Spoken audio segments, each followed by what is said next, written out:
Hello दोस्तों, आप लोग कैसे हैं। उम्मीद करती हूँ आप लोग अच्छे होंगे और अपनी पढ़ाई अच्छे से कर रहे होंगे। आप सभी का आपके अपने चैनल रिद्धिका हिंदी एकेडमी में स्वागत है, वंदन है, अभिनंदन है। दोस्तों, आज हम इस प्रश्नोत्तरी में देखेंगे आधुनिक काल के प्रश्नों को। पहला प्रश्न आपके स्क्रीन पे है और आप देख पा रहे हैं। दोस्तों, प्रश्न थोड़ा छोटे हैं और टीजीटी के लगभग क्वेश्चन जो हैं वो पीजीटी और टीजीटी के हैं। दोस्तों, और किस ईयर में आए हैं आपके सामने हैं। अब आप जो थोड़ा सा ध्यान दे के इस प्रश्नों को हल करें ताकि आप ये समझ पाएँ कि प्रीवियस ईयर पेपर हमारे कितने तैयार हैं। मेघदूत काव्य का खड़ी बोली में अनुवाद किया था। ये भी प्रीवियस ईयर पेपर है। दोस्तों, मेघदूत का अनुवाद किसने किया था। ध्यान दें आप, 20 नंबर का प्रश्न आपके स्क्रीन पे है। तो किसने किया था? राजा लक्ष्मण सिंह। ठीक है। भारतेंदु का खड़ी बोली में रचित कविताओं का संग्रह फूलों का गुच्छा आप सभी जानते हैं। ध्यान दें, कौन सा निबंधकार भारतेंदु युग का नहीं है। अब यहाँ पे ये प्रश्न आपको थोड़ा सा परेशान कर सकता है। कौन सा नहीं है? ठीक है, क्या नकारात्मक प्रश्न पूछा गया है। आप ध्यान, जब तक आप जल्दबाजी करेंगे ना प्रश्न को पढ़ने में, तो वही प्रश्न आपसे गलत हो जाते हैं। 22 नंबर का प्रश्न है, आप ध्यान दें। तो ये बाल मुकुंद गुप्त, आप समझ पा रहे होंगे, आज़ादी का उस समय संघर्ष था, शिव शंभू का चिट्ठा इन्होंने लिखा था। ये क्या है? ये नहीं है। क्या पूछ रहा है? भारतेंदु युग का नहीं है। तो ठीक है, तो बालकृष्ण भट्ट हैं, प्रताप नारायण मिश्र हैं और श्रीनिवास दास का आपने पढ़ा होगा। यूजीसी नेट के पाठ्यक्रम में इनके काफ़ी निबंध लगे हुए हैं। अब आप ध्यान दीजिए, भारतेंदु युग ने अपना बलिया वाला ऐतिहासिक व्याख्यान दिया है। कहाँ दिया है और कब दिया है? तो आपने बलिया वाला व्याख्यान देखा होगा ना, आप पढ़े होंगे। यूजीसी नेट के पाठ्यक्रम में ये भी जो है कि इनका निबंध लगा हुआ है, जहाँ पे ये व्याख्यान दिए थे ददरी मेला में। ठीक, ध्यान दें, ये कब किस सन में है। तो ऐसे भी प्रश्न आपसे पूछे जा सकते हैं। ठीक, 23 नंबर का प्रश्न तो आप सभी जानते हैं 1884 ईस्वी में। आप अगला प्रश्न देखिए, समस्या पूर्ति किस युग की विशेषता है। तो समस्या पूर्ति किस युग की विशेषता है? पीजीटी 2010 का यहाँ प्रश्न है। दोस्तों, ध्यान दें, तो किस युग की यह विशेषता है? 24 नंबर का प्रश्न आपके स्क्रीन पे। तो ये भारतेंदु युग की। ठीक है, विभिन्न सारे समस्याओं पे बहुत अच्छे से बात किए थे। ध्यान दीजिए, 25 नंबर का प्रश्न है, भारतेंदु युग के नाटककार हैं कौन है? श्रीनिवास दास नहीं, प्रसाद, हरिकृष्ण प्रेमी, वृंदालाल वर्मा। कौन है बताएं आप भारतेंदु युग के नाटककार? 25 नंबर का प्रश्न है। तो आप सबको सभी को पता है कि श्रीनिवास दास। ठीक है, यहाँ पे पूछा था नहीं है, यहाँ पे पूछा है। ठीक, चलिए आगे चलते हैं नेक्स्ट प्रश्न पे। 26 नंबर के प्रश्न को हम देखेंगे फटाफट। ध्यान दीजिए, आ गया 26 नंबर का प्रश्न।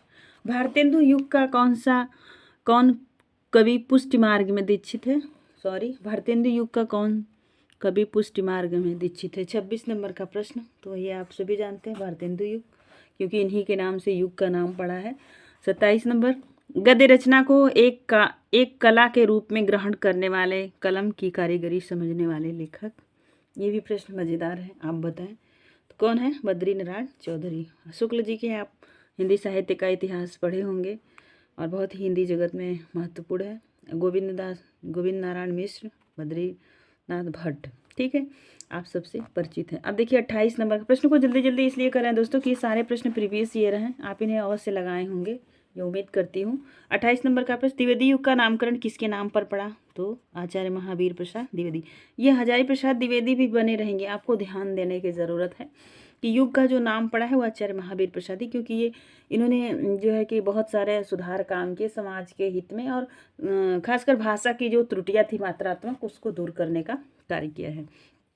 ऊधो शतक में छंद हैं, ये आया है दिल्ली केंद्रीय विद्यालय 2015 का प्रश्न है। दोस्तों, 29 नंबर का है। तो कितने छंद हैं? तो 118। ठीक है, 30 नंबर का प्रश्न है, आगे देखिए। ऊधो शतक की यह जो है कि पंक्ति है, हमको लिख्यो है कहाँ, हमको लिख्यो है कहाँ, हमको लिख्यो है कहाँ, कहन सबे लगी में पुनरुक्ति द्वारा क्या बोध किया जा रहा है? तो आप ध्यान दें, 30 नंबर का प्रश्न है। तो इसमें क्या मतलब भाव का अपकर्ष दिखाया जा रहा है कि भाव संधि है कि भावोत्कर्ष है कि भाव सबलता है, क्या है? तो आप इन पंक्ति को पढ़ के आप समझ पा रहे हो कि यहाँ पे भाव का उत्कर्ष दिखाया जा रहा है। ज्ञान राशि के संचित कोश ही का नाम साहित्य है। तो यह महावीर प्रसाद द्विवेदी का कथन है। ठीक है, आचार्य हजारी प्रसाद द्विवेदी के जो है कि कथन बहुत महत्वपूर्ण है। मुक्तिबोध को आप सभी, ब्रह्मराक्षस इनकी रचना है। नंदुलारे वाजपेयी, ये भी, इनके भी कोटेशन पूछे जाते हैं। तो इन साहित्यकारों की किताबें आप अवश्य पढ़ें। आचार्य महावीर प्रसाद द्विवेदी रचित अर्थशास्त्र विषय का ग्रंथ है। अब ये प्रश्न आपके लिए महत्वपूर्ण है और 2000 में पूछा हुआ प्रश्न है। तो बताएं आप, 32 नंबर का प्रश्न है आपके स्क्रीन पे। तो क्या होगा? संपत्ति शास्त्र। ठीक है, संपत्ति शास्त्र के लेखक तो आचार्य महावीर प्रसाद द्विवेदी। ठीक, काशी में नेशनल थिएटर की स्थापना के प्रेरक रहे। तो ये कौन रहे भाई प्रेरक? आप सभी बताएं इस प्रश्न के बारे में, कौन रहे प्रेरक? तो ये भी जो है कि ये भी आपके लिए नया प्रश्न होगा, क्योंकि दिल्ली केंद्रीय विद्यालय में पीजीटी में पूछा हुआ प्रश्न है। ठीक है, तो 34 नंबर का प्रश्न है आपके स्क्रीन पे, बताने का कष्ट करें। तो भारतेंदु हरिश्चंद्र। ठीक, आइए आगे चलते हैं। निम्न में से ध्यान दीजिए, इनमें से कौन द्विवेदी युग का कवि नहीं है? कौन नहीं है? मैथिली शरण गुप्त, रामनरेश त्रिपाठी, सोहनलाल द्विवेदी, अयोध्या सिंह हरिओत। 35 नंबर का प्रश्न आपकी स्क्रीन पे, बताएं तो कौन नहीं है? तो आप सभी जानते हैं, सोहनलाल द्विवेदी। चलिए 36 नंबर के प्रश्न पे चलते हैं। जो प्रश्न आपको नए लगे आप उन्हें नोट डाउन कर लें। सबसे अच्छा पढ़ने का यही तरीका है। फिर एग्ज़ाम टाइम आप उनका रिवीजन करने, जो आपको आ रहे हैं वो तो एग्ज़ाम में भी आएंगे, तो आप कर लेंगे। द्विवेदी युग के सर्वश्रेष्ठ प्रगीतकार माने जाते हैं। हाँ, ये प्रश्न देखिए आप, 36 नंबर का प्रश्न आपकी स्क्रीन पे है। कौन माने जाते हैं? मुकुटधर पांडे। ये आधुनिक काल पे स्पेशल वीडियो है दोस्तों, इसलिए आधुनिक काल के ही सारे प्रश्न आपको मिलेंगे। छायावाद का पूर्वाभास किस कवि की रचनाओं में प्रकट हुआ? तो ये भी मुकुटधर पांडे। ठीक, आगे चलें। किस कवि की रचनाओं में छायावाद का पूर्वाभास संलक्षित हुआ? ऐसा भी प्रश्न बदल के आ सकता है। देखिए 2005 पीजीटी में आया था, फिर पीजीटी 2004 में भी आया था। ठीक है, तो 38 नंबर का प्रश्न है, आप इन्हें देखें।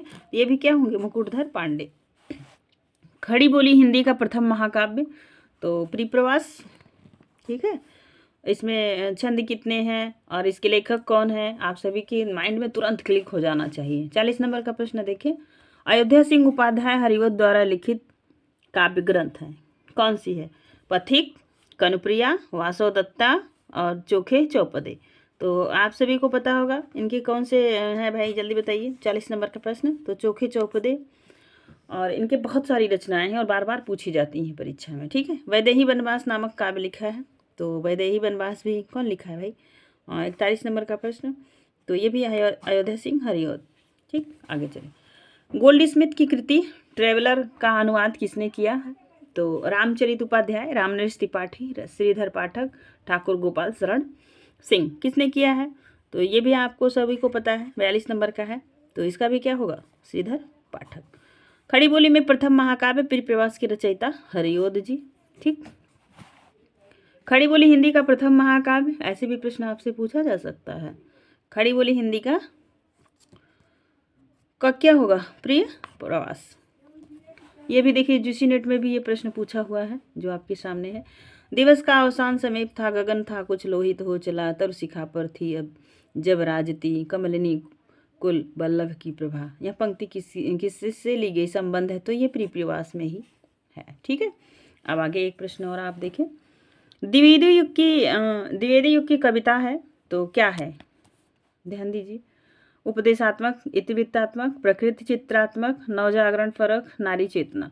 तो नारी चेतना तो इधर आधुनिक काल में आया है ना। नारी चेतना को उजागर करने वाले कवि हैं मन्नू भंडारी के पति राजेंद्र यादव। और उपदेशात्मक, इतिवृत्तात्मक ये द्विवेदी युग की विशेषता हैं दोस्तों, कई बार ये प्रश्न पूछा गया है। और प्रकृति चित्रण आपने छायावाद में देखा होगा। नवजागरण एक जागरण है, एक पुनर्जागरण है। आप कमेंट के माध्यम से बताइएगा जागरण किसे कहते हैं और पुनर्जागरण किस युग को कहते हैं। ठीक है, चलिए आगे चलते हैं, अन्य प्रश्नों को देखेंगे। अब 47 नंबर का प्रश्न है। फटाफट लगभग 50 प्रश्नों को कवर करने का कार्य करेंगे इस वीडियो के माध्यम से दोस्तों। ठीक है, इतिवृत्तात्मकता किस काव्य युग की विशेषता है? तो द्विवेदी युग की है, आप सभी को पता है। ठीक है, भारत भारती का प्रकाशन तो आप सभी जानते हैं, भारत भारती 1921 ईस्वी, पहला ए नंबर। ठीक है, आगे चले। चिरगांव में किस कवि का जन्म हुआ था? तो सबको पता है चिरगांव में किसका जन्म हुआ था, तो मैथिली शरण गुप्त का। ठीक, किसान के लेखक कौन है? तो किसान आपने देखा 50 नंबर का प्रश्न, ये भी मैथिली शरण गुप्त का।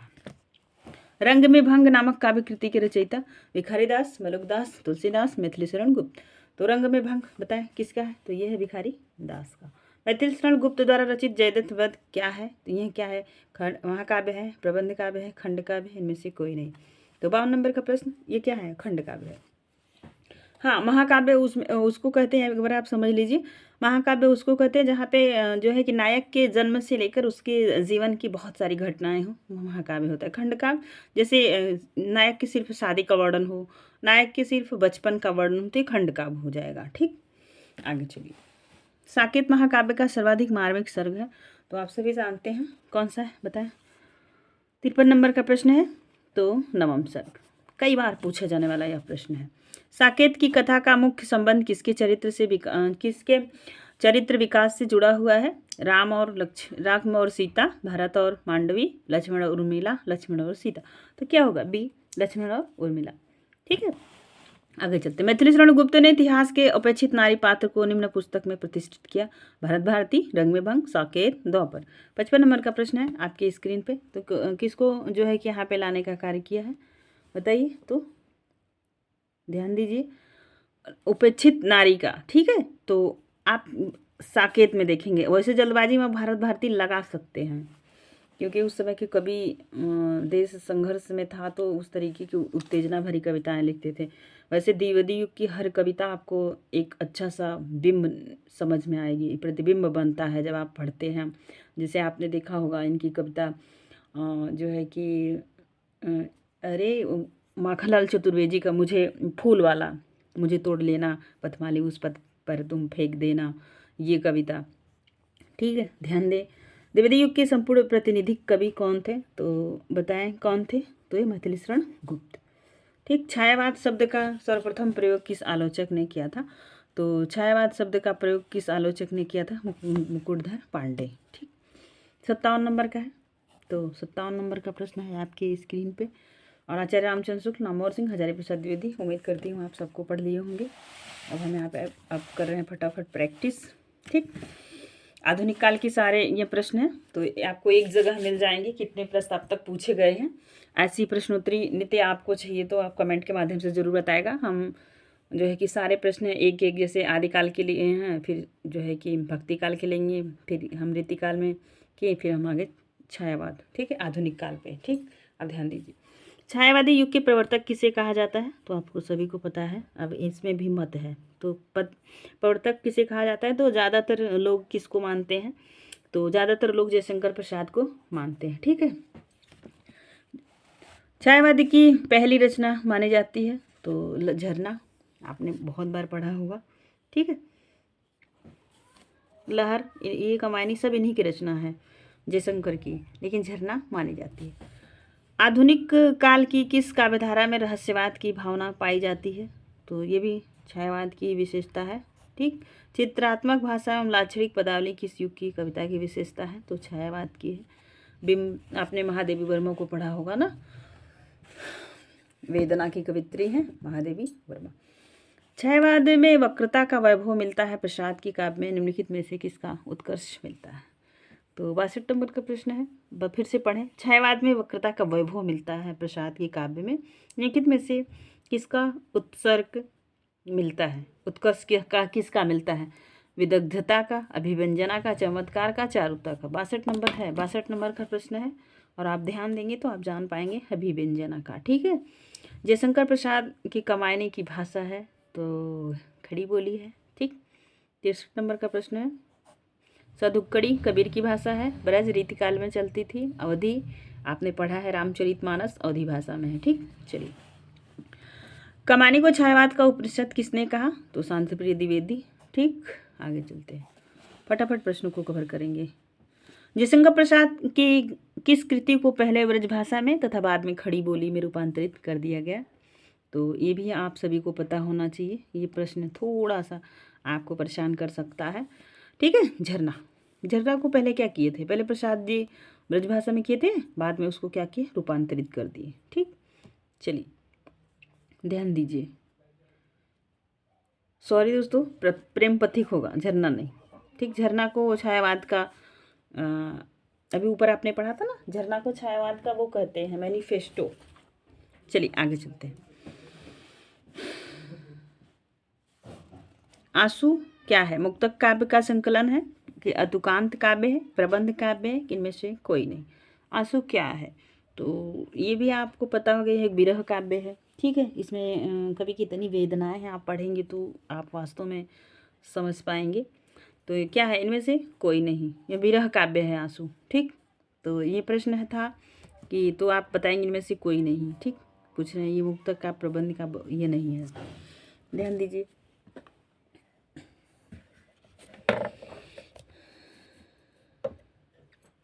एक प्रश्न आपका और है,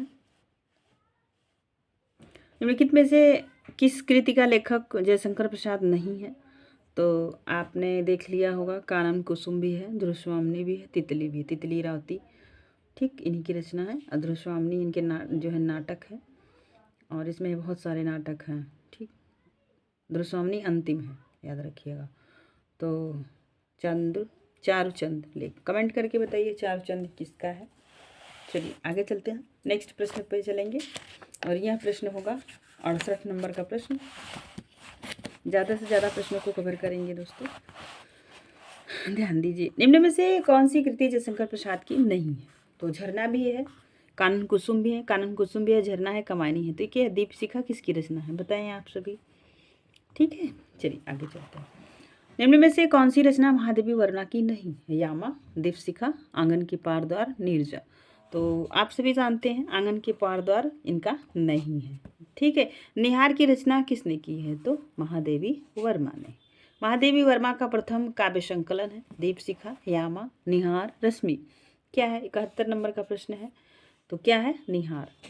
सप्तपर्णा किसकी कृति है? ये भी प्रश्न अच्छा है, बताएं सप्तपर्णा किसकी कृति है, ठीक। तो महादेवी वर्मा की। आगे चलते हैं। कौन सा कवि छायावादी नहीं है? निराला, पंत, जयसी। तो जयसी बिल्कुल अलग है, आदिकाल के कवि है। ध्यान दीजिए। छायावाद के प्रमुख कवियों में किसमें गीतों का मधुर, वेदना की मर्माभिव्यक्ति अधिक है? तो ये भी महादेवी वर्मा में है, ठीक है। ध्यान दीजिए। केवल सूक्ष्मगत सौंदर्य सत्ता का राग कहकर छायावाद का विरोध किया था आचार्य रामचंद्र शुक्ल, महादेवी वर्मा, सुमित्रा नंदन पंत, अज्ञे। तो आप सभी जानते हैं छायावाद के जो है कि विरोध किसने किया था? तो ये महादेवी वर्मा। आपको यहाँ पे अचंभे लगेगा कि आप शुक्ल को हो सकता है, लेकिन नहीं, शुक्ल जी छायावाद के बारे में थोड़ी सी अपनी जो है कि दुख व्यतीत किए हैं अपना, लेकिन ये नहीं कहे हैं, ठीक है, कि केवल सूक्ष्मगत सौंदर्य सत्ता का राग, ये नहीं कहे शुक्ल जी। आपको लग सकता है, आप यहाँ गलती कर सकते हैं, लेकिन ध्यान दीजिए। मैं निर्भरी दुख की बदली, यह भी महादेवी वर्मा जी का है, ठीक है। हिंदी काव्य की आधुनिक मीरा किसे कहा जाता है? महादेवी वर्मा को। ध्यान दीजिए, महादेवी वर्मा को कहा जाता है। ये भी प्रश्न कई बार पूछा गया है, विभिन्न राज्य की परीक्षाओं में भी पूछा जाता है। निराला की कविता राम की शक्ति पूजा पर किस रचना का सर्वाधिक प्रभाव है? तो ये किसका प्रभाव है? वाल्मीकि रामायण का नहीं, सॉरी, ये कृतिवास रामायण का, ठीक है, वाल्मीकि रामायण का नहीं है। ध्यान दीजिए। कला और बूढ़ा चाँद के लेखक हैं, तो कौन है? रामधारी सिंह दिनकर, सुमित्रा नंदन पंत, सूर्यकांत त्रिपाठी निराला, नंद दुलारे वाजपेयी। तो यहाँ पे आप जब ध्यान देंगे ना, तो कला और बूढ़ा चाँद के लेखक हैं, तो आप बताएंगे फटाफट, ठीक है। तो कौन है? नंद दुलारे वाजपेयी। चिदम्बरा के रचनाकार हैं, तो चिदम्बरा के भी पंत जी हैं, ठीक है। आगे चलिए। पंत जी की ग्राम्य कृति का संबंध है, क्या संबंध है? ग्रामीण परिवेश, प्रगतिवादी दृष्टि, कल्पना लोक से, नई कविता से। 81 नंबर का प्रश्न है, तो क्या है, ग्रामीण परिवेश से। लोकायतन के रचनाकार, तो लोकायतन भी इन्हीं की रचना है, तो सुमित्रानंदन पंत की।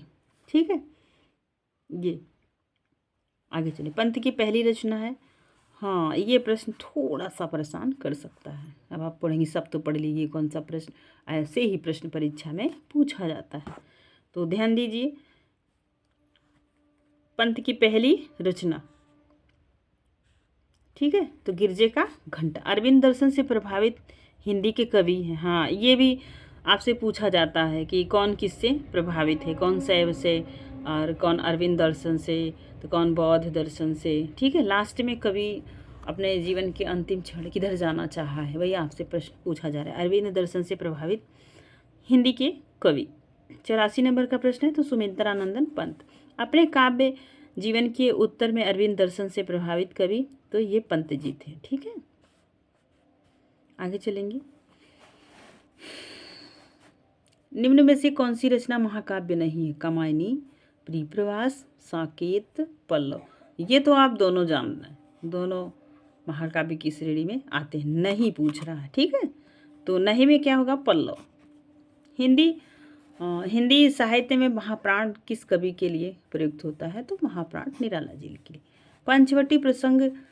पंचवटी प्रसंग काव्य के रचयिता हैं, तो आप बताएंगे मैथिली शरण गुप्त, निराला, जयशंकर प्रसाद, केशव दास। ठीक है, तो 88 नंबर का प्रश्न है, तो निराला। अनामिका काव्य किनके द्वारा रचित है। अनामिका काव्य बताएं, अज्ञेय, निराला, धूमिल और सुमन। ठीक है, तो 89 नंबर का प्रश्न है, तो कौन है भाई, तो निराला जी। आगे चलते हैं, एक प्रश्न और लीजिए आज के लिए, आज का ये अंतिम प्रश्न दोस्तों, ध्यान दीजिए। परिमल किस कवि की रचना है, तो परिमल किस कवि की रचना है, तो सूर्यकांत त्रिपाठी, निराला की। तो रहे दोस्तों, ये आपके 20 नंबर के प्रश्नोत्तरी से हम शुरू किए। 90 नंबर के प्रश्नों हम लोग कर लिया, लगभग हम 60 या 70 प्रश्न को हम हल कर लिए दोस्तों। ज़्यादा समय नहीं, 20-22 मिनट में हमने हल कर लिया। तो नेक्स्ट वीडियो में आप बने रहें। यदि वीडियो पसंद आए तो दोस्तों एक कमेंट कीजिएगा, अगर कोई कमियां हों वो भी बताइएगा। कमी बताने के लिए आपका स्वागत रहेगा। धन्यवाद।